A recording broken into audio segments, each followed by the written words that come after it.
অবশেষে তাহাকে আমি পাইলাম। ৩ বছর লাগলো একটা জিনিস পেতে আমার কক্সবাজার এসে। আহামরি কিছুই নয়, আবার আমার যে খুব বেশি পছন্দের জিনিস তাও নয়, কিন্তু যেহেতু ৩ বছর পাওয়া যায়নি, ৩ বছর পরে পাওয়া গিয়েছে, বিষয়টা একটু তো অন্যরকম। কাকে পেলাম আর কি পেয়ে এত খুশি হলাম সেটাই আপনাদের সাথে শেয়ার করব আজকে। রান্নার জন্য সবজি কেটে ধুয়ে পরিষ্কার করে নিয়েছি, আর কড়াইতে দিয়েছি পরিমাণ মতো সরিষার তেল। সব কিছু কেটে একদম রেডি করে নিয়েছি।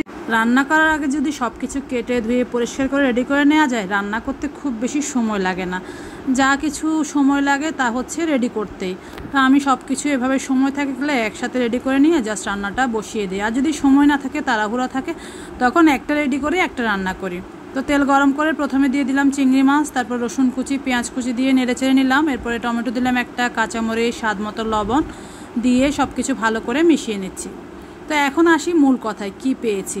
দেখতেই তো পাচ্ছেন আমি আজকে ধুন্দুল রান্না করব। কার অঞ্চলে কী নামে বলেন তা তো আমি জানি না, আমরা এটাকে ধুন্দুল বলি, কোথাও কোথাও তরই বলে, সেটাও জানি। এদিকে মশলাটা কষতে থাকুক, আমি সামান্য একটু জিরা বাটাও দিয়েছি আর সামান্য একটু গরম পানি দিয়েছি এই মশলাটা একটু সিদ্ধ করে নেওয়ার জন্য। তো এই ধুন্দুলটা আমি গত 3 বছরে কক্সবাজারে কোনো দিন কোনো বাজারে দেখিনি। যতই বাজারে যাই, রাস্তাঘাটে হাঁটি, ঘুরতে যাই, কোথাও দেখিনি। কিন্তু এই দিন সকালবেলা জারিফের আফিফের বাবা হাঁটতে গিয়ে ব্যানগাঁইতে দেখলো এই সবজি।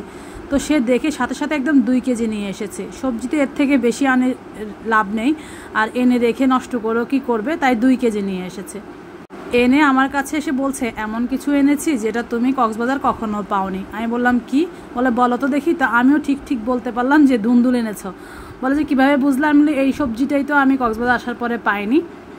গত কিছুদিন আগে একবার চট্টগ্রাম থেকে নিয়ে এসে এই সবজি খেয়েছি। এখন অনেকেই বলবেন আপনার কি এই সবজিটা বেশি পছন্দ?